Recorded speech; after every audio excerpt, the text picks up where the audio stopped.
Welcome to the Freethinker Project, a place full of haunting tales of fantasy and horror. Join us for each video as we delve into the sinister world of witches, cryptids, ghosts, and much more. Uncovering the secrets that lurk in the shadows and make you hide under your covers. From ancient legends to modern-day mysteries, our channel explores it all with a unique blend of storytelling. Don't forget to like, subscribe, and hit the notification bell to stay updated on our latest videos. Plus, for all your witchcraft supply needs, be sure to check out our online Etsy store linked in the description below. Join us on this journey of terror. Grab your popcorn and blanket, turn the lights down low, and let today's story begin.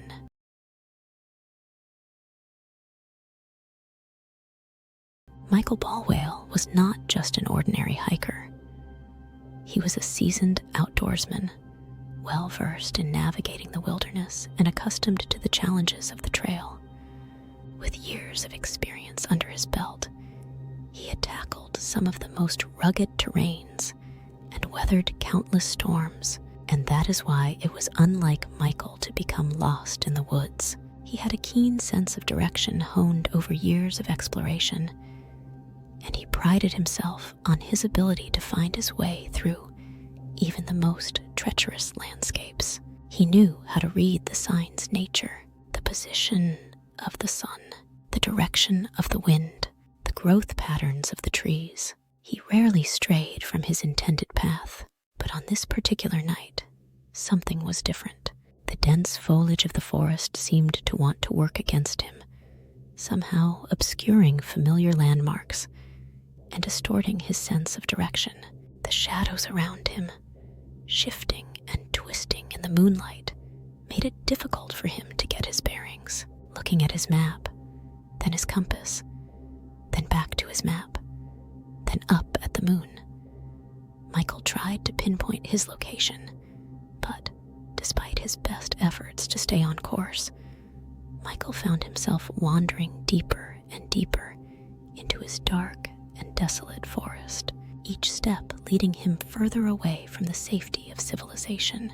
It was a humbling experience for someone who prided himself on his wilderness skills. Michael was in his mid-30s. His weathered features told anyone who looked at him that he had experienced countless adventures beneath the open sky.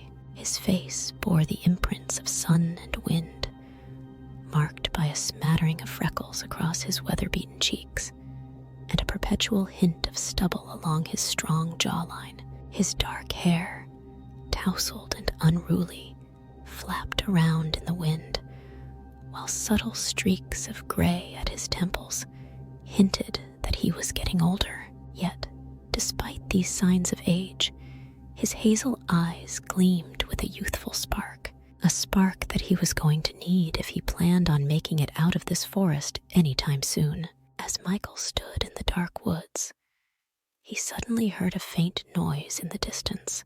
The noise started soft, like a whisper, coming from deep within the forest, but soon it got louder, building in it intensity as it turned into a strange and indistinguishable mix of sounds all around him. Branches snapped, leaves rustled, and there were odd groans and creaks that more than likely came from the trees that surrounded him. It was hard to describe, but it felt like the forest itself was making these noises, like it was alive and upset about something. The sound scared Michael, which wasn't something easily done. This sudden onslaught of noise made him anxious, and his primal survival instincts screamed at him in his mind to run away. Something told him that he was about to find himself in a very dangerous situation, but Michael couldn't move.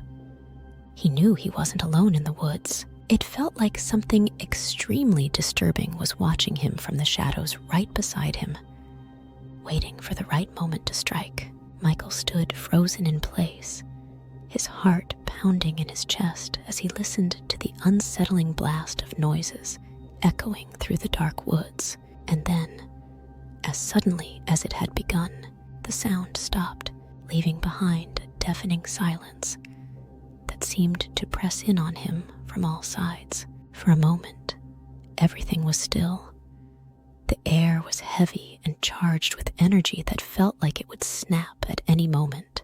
And then, just to the left of Michael, he heard it. A low, sinister laugh, chilling in its animalistic quality. As soon as he heard it, the sound sent ripples of fear shooting through Michael's body, his heart leaping into his throat.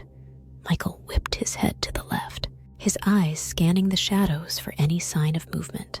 And there, amidst the gnarled branches and twisted vines, he found himself face to face with something terrifying. It stood there, barely visible in the dim light, its eyes glowing with a wraith-like intensity as it watched him from the shadows with a predatory gaze. Its features were twisted and grotesque, a monstrous form that terrified Michael in a way that he had never experienced before. His mouth was dry, frozen with terror.